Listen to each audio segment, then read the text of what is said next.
as I said, I'm still coalescing, actually, but I have confirmed that he's got an outer layer of protein polysaccharids. You what? You're still collating? I find that hard to believe. What would you like to do? Just what you've been doing, Ash. Nothing. You think you know the movie Alien? You think you know the terror of the Nostromo, the horror of the Xenomorph?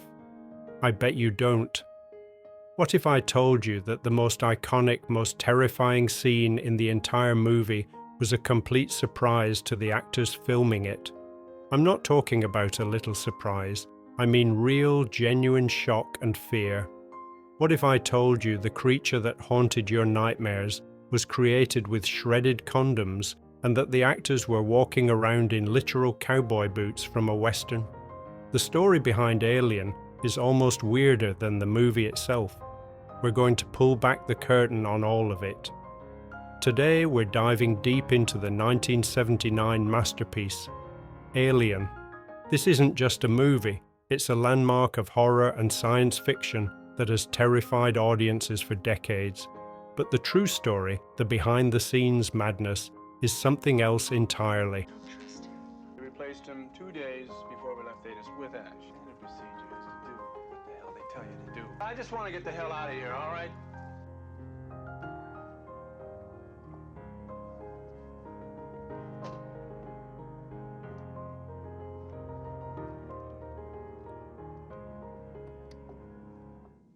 What do we got here? I don't know if this is going to work. You don't dare kill it. What about Kane?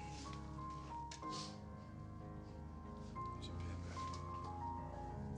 What do we do now? Give Kane to Ash, you get back to work. We're not just going to list a few fun facts, we're going to uncover the strange, the shocking, and the downright bizarre stories that made this film a legend. Forget what you think you know. We're going on a deep dive into the 20 weirdest facts about Alien that you've probably never heard before. We have a lot to cover, so let's get right into it. The journey to get this movie made was a battle from the very start. The studio didn't want to make it. The script was originally called Star Beast. Can you imagine? It sounds like a Saturday morning cartoon. The original idea was just a small, low-budget horror movie, something to quickly cash in on the sci-fi trend. But the people behind it, they saw something more. They saw a chance to create a new kind of monster, a new kind of fear. The problem was, how do you convince a major studio to invest in a dark, claustrophobic horror movie set in space where almost everyone dies? It was a huge risk. They were fighting for every dollar, for every creative decision. This entire production was a challenge, a constant uphill struggle against the studio, against the budget, and even against the technology of the time. But it's out of that pressure, out of that struggle, that they created something truly timeless. And the stories from that struggle are what we're here to talk about. Fact number 1, the chestburster scene was a traumatic surprise. This is the big one. The story that has become legend, the chestburster scene. It's one of the most famous moments in movie history. You know it. John Hurt's character, Kane, starts choking at the dinner table, he collapses, and then a creature bursts out of his chest. The screams you see from the actors, the shock, the absolute raw terror on Veronica Cartwright's face, it was real. The script just said, the thing emerges. That's it. The rest of the cast had no idea what was about to happen. They knew a creature was coming out, but they didn't know how. They didn't know the specifics. They were led to believe it would be a relatively small, subtle effect. Director Ridley Scott wanted to capture genuine, authentic reactions. He wanted real shock, not acted shock. And boy, did he get it. The set was cleared of all non-essential crew. 4 cameras were set up to capture the moment from different angles because they knew they would likely only get one good take. John Hurt was positioned underneath the table with a fake torso rig strapped to him. packed with the puppet and a whole lot of blood and guts. We're talking pig's blood and all sorts of animal organs they got from a local butcher shop. The smell on set was apparently horrible. When the moment came, nobody was ready for the sheer violence of it. High-pressure blood pumps were rigged to spray everywhere. When the small creature punched through the t-shirt, it was shocking enough. But then came the jets of blood. Veronica Cartwright, who played Lambert, got a full blast of it right in her face. The look of utter horror on her face is 100% real. She actually passed out for a moment after the take because the shock was so intense. Sigourney Weaver, who played Ripley, said she could feel the adrenaline coursing through her veins. You can see it in her eyes in the final film. It's not acting, it's a fight or flight response. The rest of the cast was just as stunned. Yaphet Kotto, who played Parker, was so disturbed by what he saw that he went home and didn't talk to his wife for hours. He was genuinely shaken. This is a level of filmmaking you just don't see anymore. Could you imagine a director doing that today? The lawsuits would be flying before the fake blood even dried. But that commitment to realism, to capturing something raw and visceral, is a huge part of why that scene is so powerful. It doesn't feel like a special effect. It feels like you're watching a real traumatic event unfold, because in a way, the actors were. Fact number 2, the alien's head was made with a real human skull. Let's talk about the creature itself, the Xenomorph. It's one of the most iconic and terrifying monster designs ever put on screen. That elongated head, the lack of eyes, the second jaw that shoots out, it's pure nightmare fuel. The man behind the monster was a Swiss artist named H.R. Giger. His work is what you would call biomechanical. It's a fusion of organic life and machines, and it is deeply, deeply unsettling. When the filmmakers saw his book of art, Necronomicon, they knew they had found their monster designer. Ridley Scott basically pointed at a painting of one of Giger's creatures and said, "That's it, that's our monster." But bringing that nightmarish vision to life was a whole other challenge. Giger was a painter and a sculptor, not a movie effects artist. He came to the studio and worked on the creature himself, hands-on. And he had some unconventional ideas. For that famous phallic elongated head, Giger insisted on using a real human skull. He wanted that foundation of authentic anatomy to make the creature feel more real, more grounded in some kind of twisted biological reality. The studio, of course, was not thrilled with this idea. There are all sorts of legal and ethical issues with using human remains in a film production, but Giger was adamant. He felt it was essential to the design, so the production team had to go and find one. They eventually managed to source a real human skull, which was then used as the armature, the base for the alien's head. The rest of the head was built up around it using plastics, modeling clay and other materials. But at its core, inside that terrifying monster's head, is a piece of a real person. This isn't just a weird fact, it speaks to the level of detail and the disturbing philosophy behind the creature's design. Giger wanted it to feel ancient and real, and he achieved it by incorporating death itself into its very structure. It makes the creature even more unsettling when you know that, doesn't it? Fact number 3, the facehugger's insides were oysters and seafood. The facehugger, that creepy, crawly thing that jumps out of the egg and latches onto your face. It's the first stage of the alien life cycle we see, and it's absolutely repulsive. The design itself is creepy enough, with its finger-like legs and its long tail. But it's the inside of the facehugger, the part that we see when the scientists cut it open, that really grosses people out. And there's a reason for that. When they were trying to figure out what the inside of this alien creature should look like, they needed something that looked organic, strange, and disgusting. So, where did they turn? The local fish market.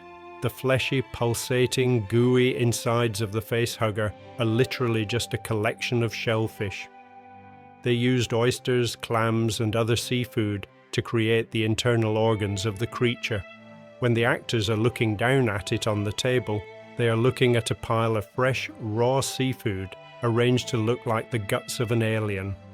Ridley Scott, in his quest for realism, wanted it to look as authentic and wet and slimy as possible. And what's more wet and slimy than a pile of fresh oysters? It's a simple low-tech solution, but it's incredibly effective. The texture, the sheen, it all looks convincingly biological and alien. It also probably smelled terrible on set, adding another layer of unpleasantness for the actors to react to. It's another great example of how this movie used practical, everyday things to create something utterly terrifying and otherworldly. You'll never look at a seafood platter the same way again. Fact number 4. The alien suit actor was a 6-foot 10-inch Nigerian design student.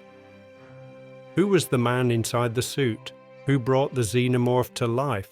You might expect a professional stuntman or a creature performer, but the man who embodied the alien was a Nigerian design student named Bolaji Badejo.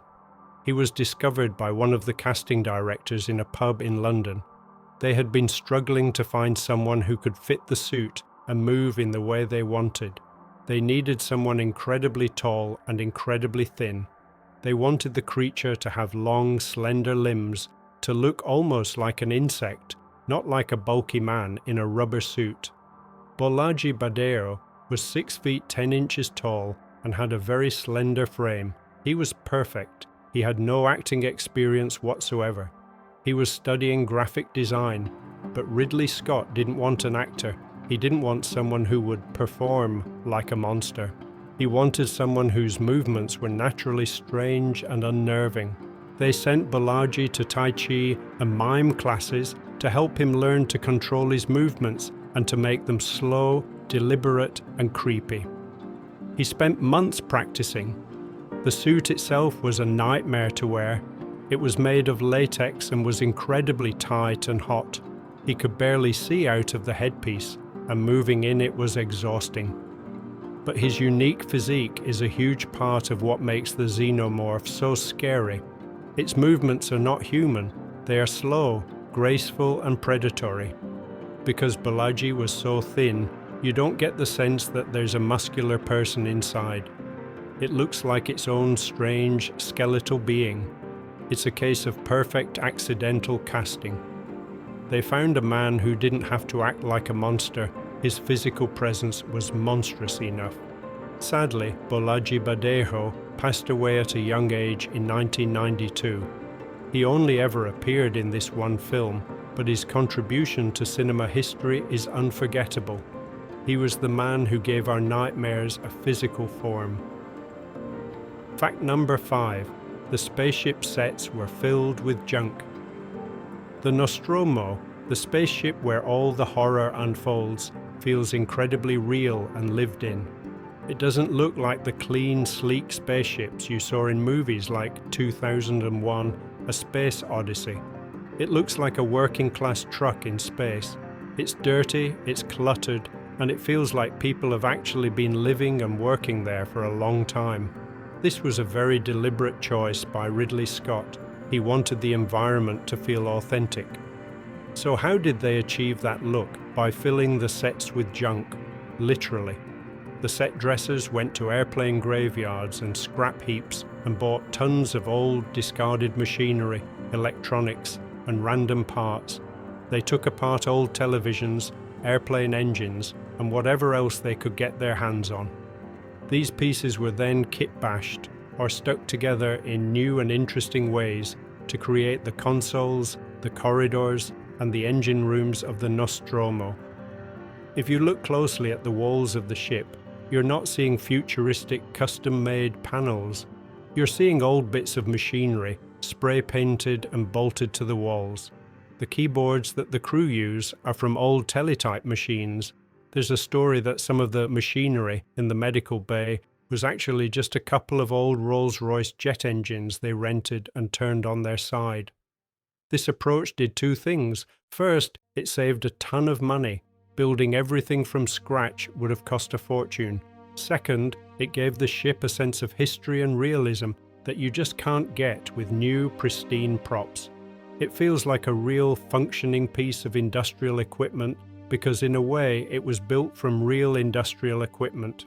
It's a dirty, gritty and completely believable world, and it was built from the scraps of our own. Fact number 6, the iconic movie poster was created in a day. The poster for Alien is almost as famous as the movie itself, that black background, the cracked egg with that sinister green light coming from within, and that chilling tagline, "In space no one can hear you scream." It's perfect.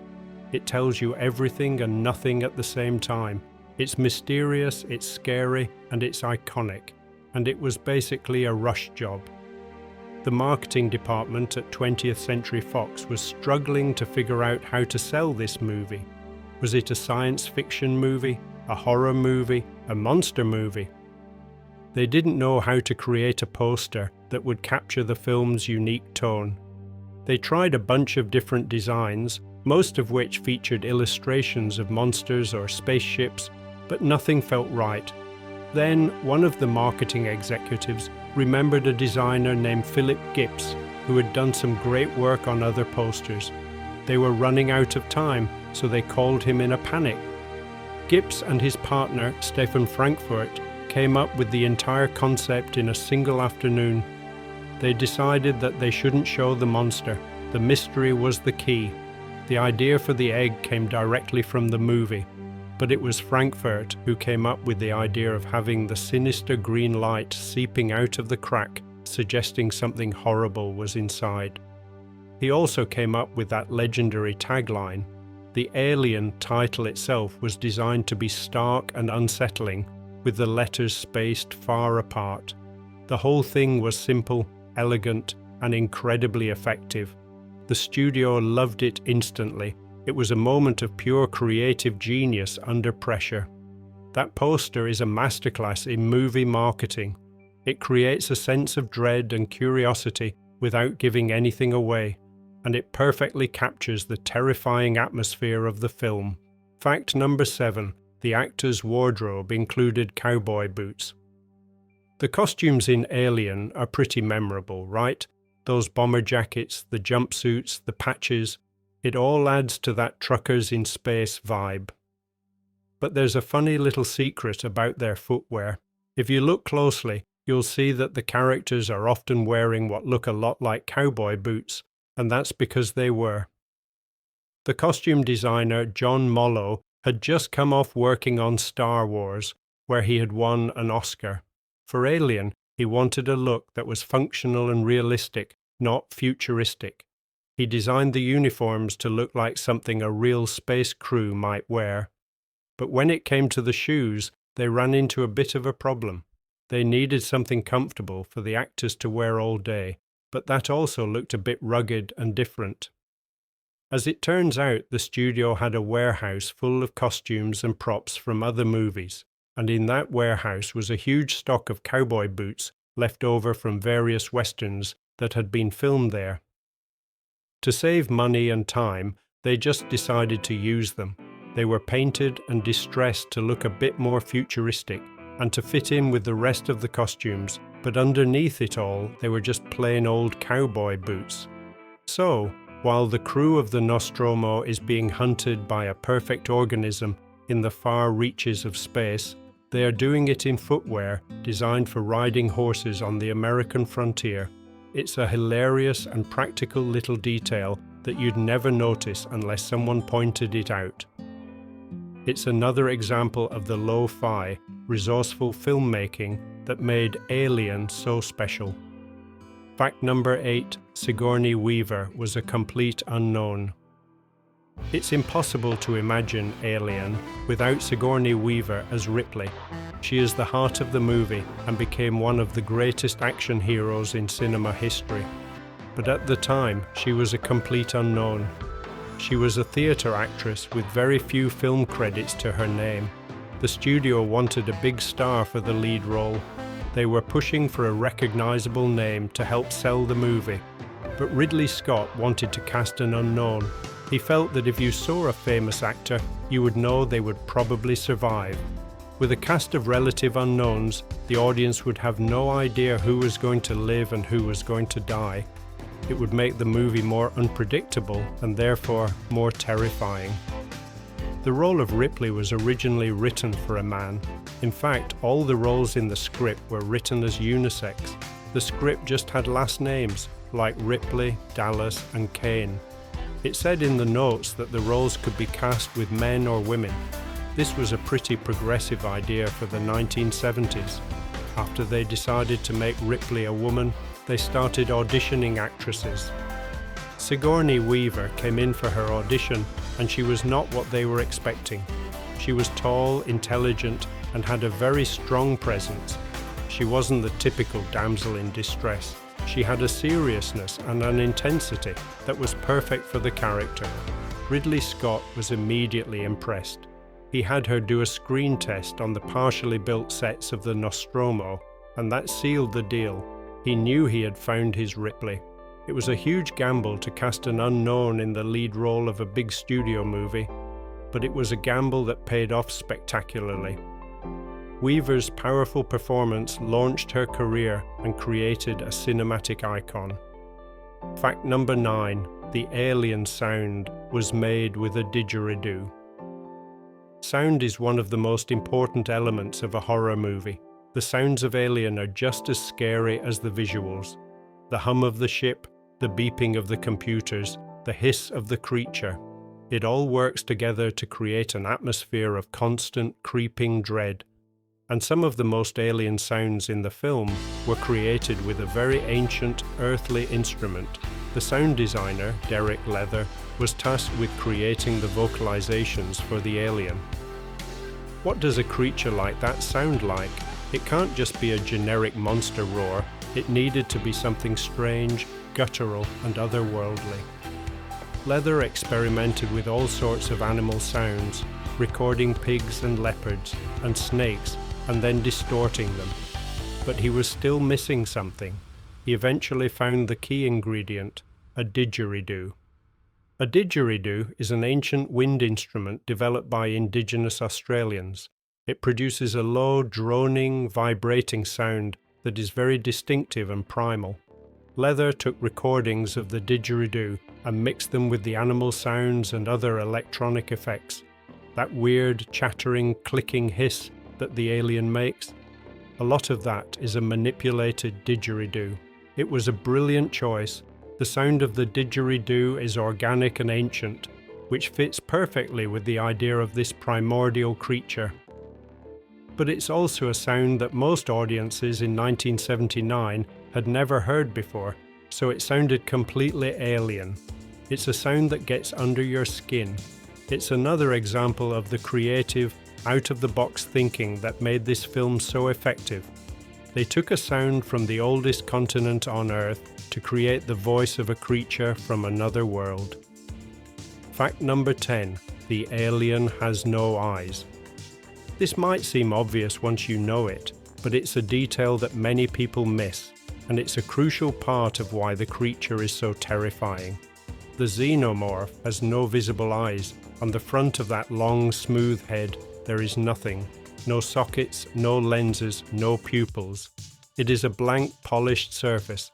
This was a very deliberate design choice by H.R. Giger and Ridley Scott. Giger's original paintings of the creature did not have eyes, and Scott fought to keep it that way. The studio at one point wanted to add eyes to the creature. They were worried that the audience wouldn't be able to connect with it, or that it wouldn't be expressive enough. They thought it needed eyes to look truly menacing.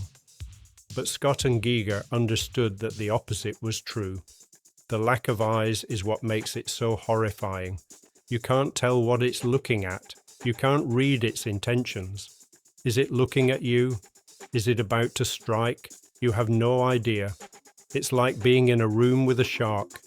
Its movements are predatory, but its face is completely blank and unreadable. This makes the creature feel cold, intelligent, and utterly inhuman. It's a killing machine, driven by pure instinct, and you can't reason with it or appeal to it.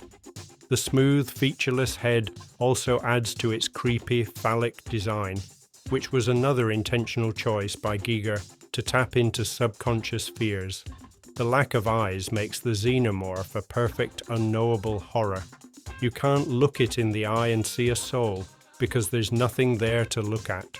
It is the ultimate other, a creature so fundamentally different from us that we can't even begin to comprehend it.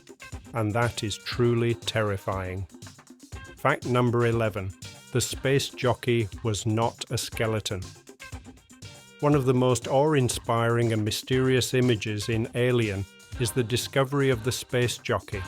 The crew of the Nostromo finds a massive derelict alien ship, and inside they find the fossilized remains of a giant creature sitting in a chair that looks like a giant telescope or a cannon. This moment expands the world of the movie immensely. It tells us that there are other species out there, other histories, and that the Xenomorph might be just one small part of a much larger, scarier universe. Many people who watch the movie assume that the space jockey is a skeleton. It looks like a giant fossilized bone structure, but it's not. According to the filmmakers, that is not the creature's skeleton. It is its suit. It's a biomechanical spacesuit, much like the ones Giger designed for humans that were never used in the film. The actual creature is inside that suit. If you look closely at the design, you can see that it doesn't really look like a natural skeleton. It has mechanical-looking parts, and it seems to be fused with the chair it's sitting in. The idea is that this is a race of beings that integrates technology with their biology. Their ships and their suits are grown, not built. This concept was explored more in the prequel movie Prometheus, but the clues were all there in 1979. The space jockey itself was a massive, full-scale prop. It was so big that when they were filming the actors walking up to it, Ridley Scott used his own children and the children of some of the crew members as stand-ins in smaller-scale spacesuits to make the space jockey look even bigger and more imposing. The mystery of this creature, who it was, where it was going, and how it fell victim to the aliens, is one of the most compelling parts of the film's lore.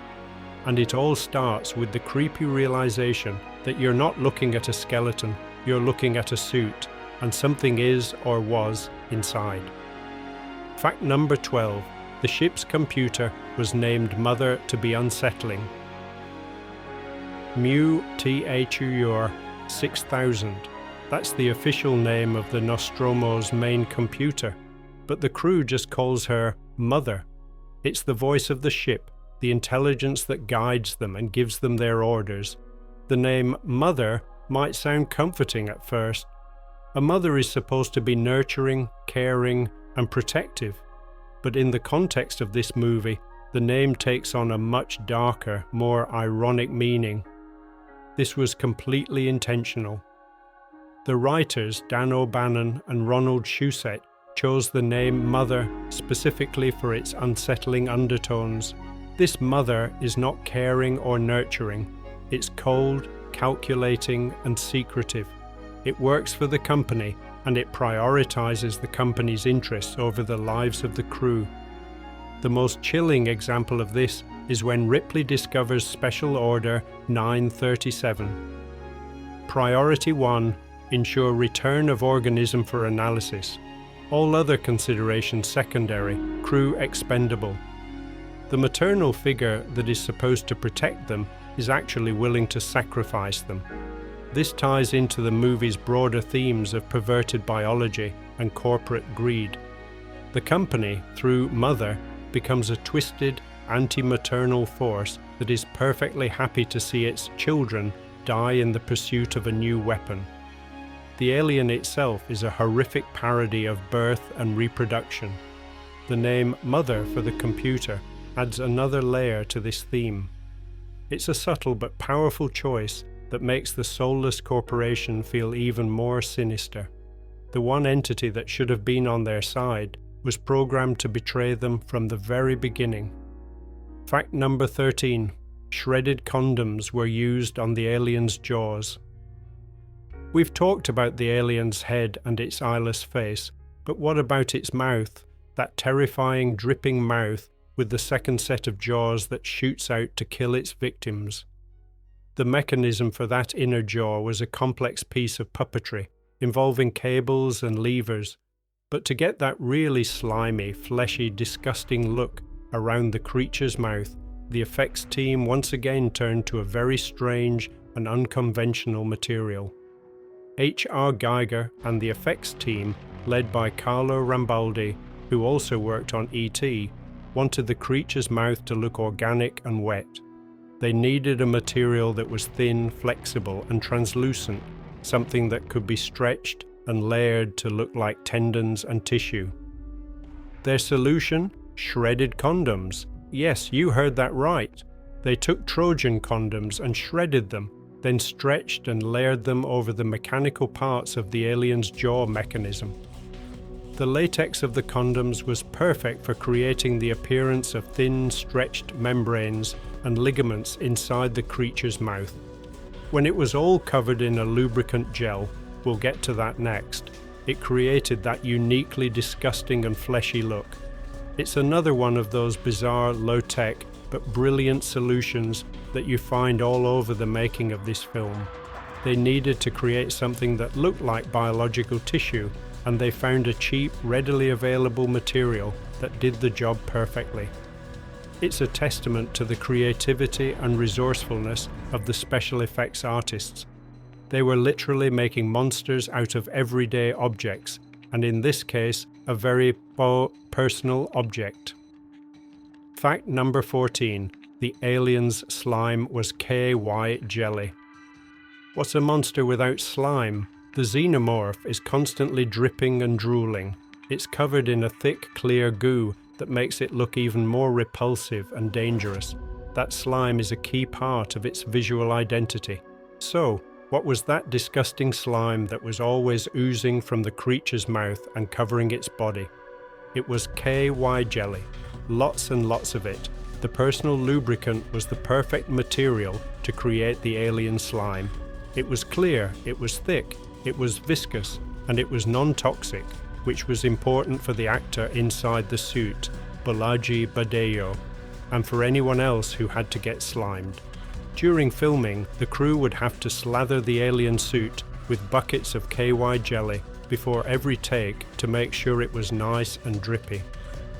When the alien's head is revealed in the shadows, that long string of drool that hangs from its mouth is just a big glob of KY jelly. It was a simple, effective, and readily available solution. It also apparently caused a bit of a shortage in London during the production. The crew was buying so much of it that drugstores in the area started running low. You can just imagine the pharmacists wondering what on earth was going on. The use of KY jelly is a funny piece of trivia, but it also highlights how important texture is in creating a believable creature. The slime makes the alien feel more biological and real. It's not just a dry rubber suit, it's a living, breathing, drooling organism, and that makes it all the more disgusting. Fact number 15. The cat was an amazing actor and a pain. Let's talk about Jonesy the cat. The ship's cat is more than just a pet. He's a crucial character. He's a source of multiple jump scares, he's a red herring, and he's the only other survivor of the Nostromo besides Ripley. And the cat, or rather the 4 identical cats that played Jonesy, were apparently both brilliant and a total nightmare to work with. Animals are notoriously difficult to direct in movies. They don't understand what you want them to do.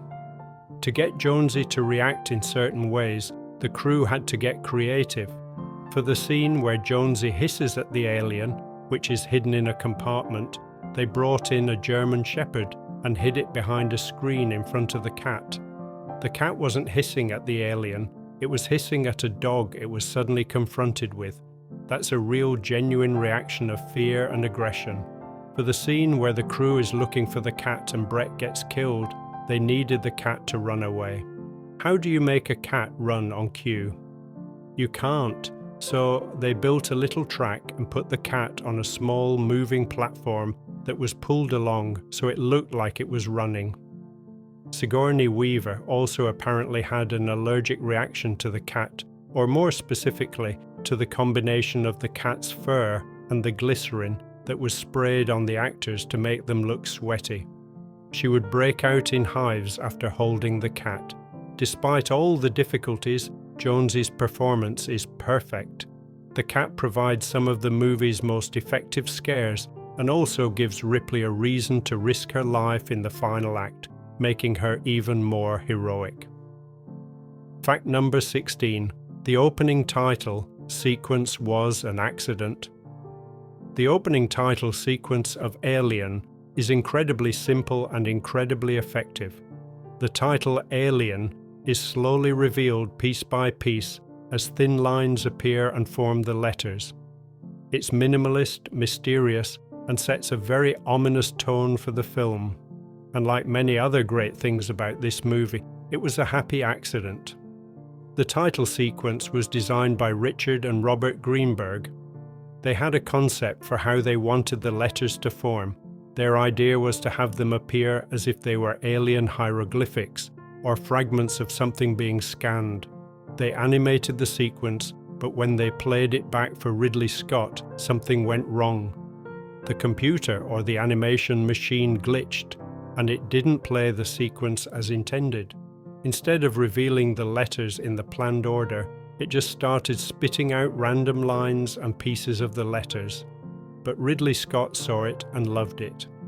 He thought the accidental, fragmented reveal was much more interesting and unsettling than the original, more orderly concept. It felt more, well, alien. He told them to stop and just use the glitchy, accidental version. So the iconic opening of the movie, the thing that sets the entire mood, was the result of a technical error. It's a perfect example of a director with a great eye, recognizing a moment of serendipity and knowing how to use it.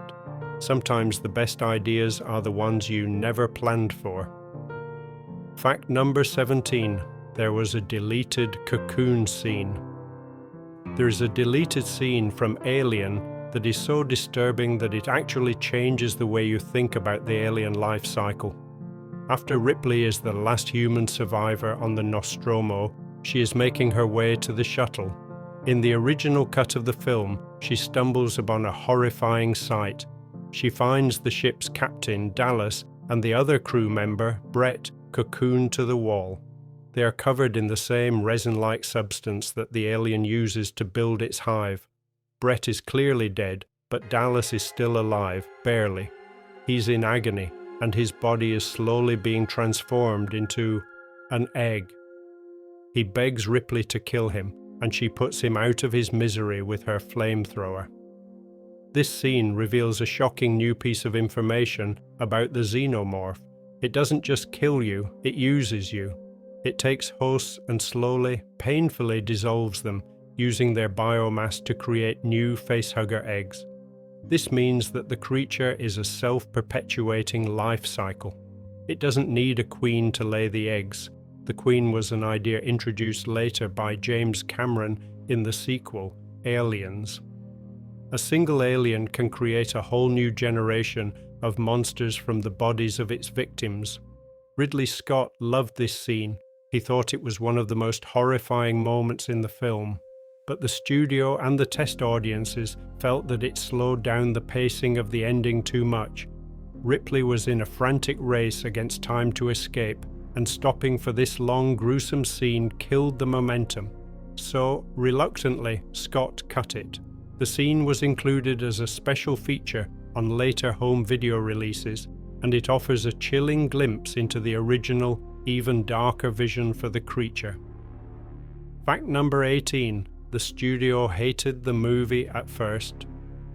Today, Alien is considered a masterpiece and a cash cow for 20th Century Fox, but when the studio executives first saw an early cut of the film, they were not happy. In fact, they hated it. They thought it was too slow, too dark, and too gruesome. They famously described it as a B movie with an A movie budget. The pacing was a major issue for them. The first 45 minutes of the movie are a slow burn. You're just with the crew, waking up, eating breakfast, and going about their jobs. The alien doesn't even show up until about an hour into the film. The studio was terrified that audiences would get bored and walk out. They wanted more action, more scares, and they wanted them sooner. They also thought the movie was just too grim. The sets were dark and claustrophobic. The tone was relentlessly bleak, and almost everyone dies a horrible death. It wasn't the fun, adventurous sci-fi movie they thought they were getting. There was a lot of pressure on Ridley Scott and the producers to make significant changes, to speed it up, to lighten the tone. But the filmmakers held their ground. They believed in their slow burn approach.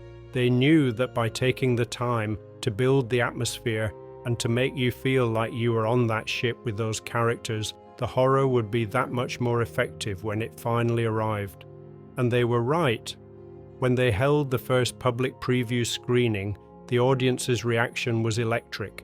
People were screaming, fainting, and running out of the theatre. The studio executives who were standing at the back were stunned. They finally realized what they had. They had a horror movie that was so effective, it was making people physically ill, and they knew that meant they had a hit. Fact number 19. H.R. Giger's art got him in trouble with customs. The art of H.R. Giger is provocative. It's full of disturbing, surreal, and often very graphic imagery. And his unique artistic style actually caused some problems for him when he was flying to the United States to work on the film.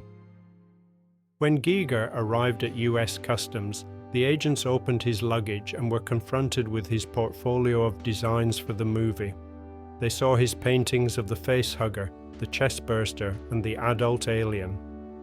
These were bizarre, terrifying images that looked like something out of a nightmare. The customs agents, not knowing what they were looking at, were immediately suspicious. They thought the paintings were pornographic, or that he was some kind of dangerous deviant. They detained him and refused to let him into the country.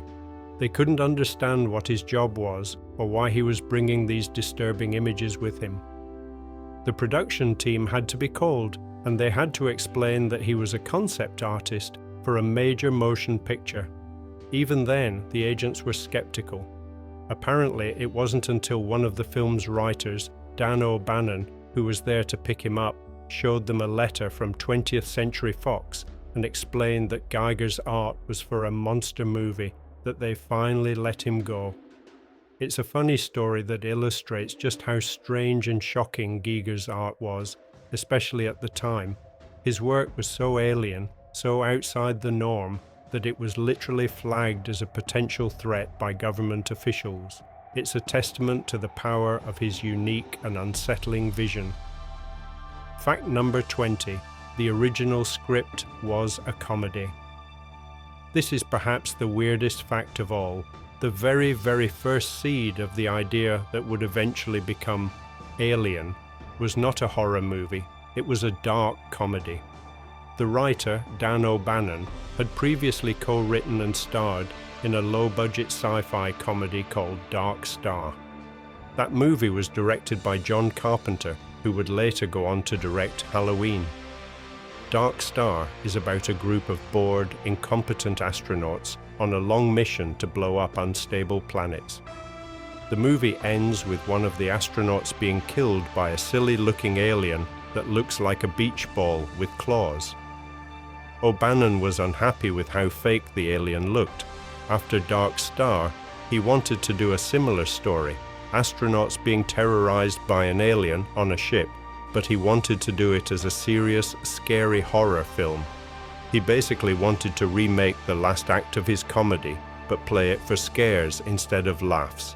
He famously said, "I want to do Dark Star as a horror movie." He took the basic premise of a blue-collar crew in a confined space with an alien creature and just stripped away all the humor. he teamed up with another writer, Ronald Shusett, who helped him flesh out the story and add some key ideas, like the concept of the alien implanting its young inside one of the crew members. So, in a way, one of the most terrifying horror movies ever made has its roots in a goofy, low-budget stoner comedy. It's a fascinating look at how ideas can evolve. O'Bannon took a concept that had made people laugh and figured out how to twist it into something that would make people scream. It's the same basic story, just seen through a much, much darker lens. The DNA of that early comedy is still there in Aliens, Truckers in Space, Concept, and the bickering working-class crew, but the laughter has been replaced with pure, unrelenting terror. And there you have it, 20 weird, shocking, and fascinating facts about the making of Alien. This wasn't just a movie, it was a perfect storm of creativity, a collection of happy accidents, and a testament to a group of filmmakers who were willing to do whatever it took to bring their nightmare to life. From real skulls and surprise chestburster scenes to cowboy boots and KY jelly, the true story behind the film is a masterpiece of its own. It shows that sometimes the most terrifying monsters and the most iconic moments in cinema are born from the strangest and most unexpected places. The next time you watch Alien, you'll have a whole new appreciation for the incredible and incredibly weird effort that went into scaring you out of your seat. Subscribe for more deep dives into your favorite weird movies.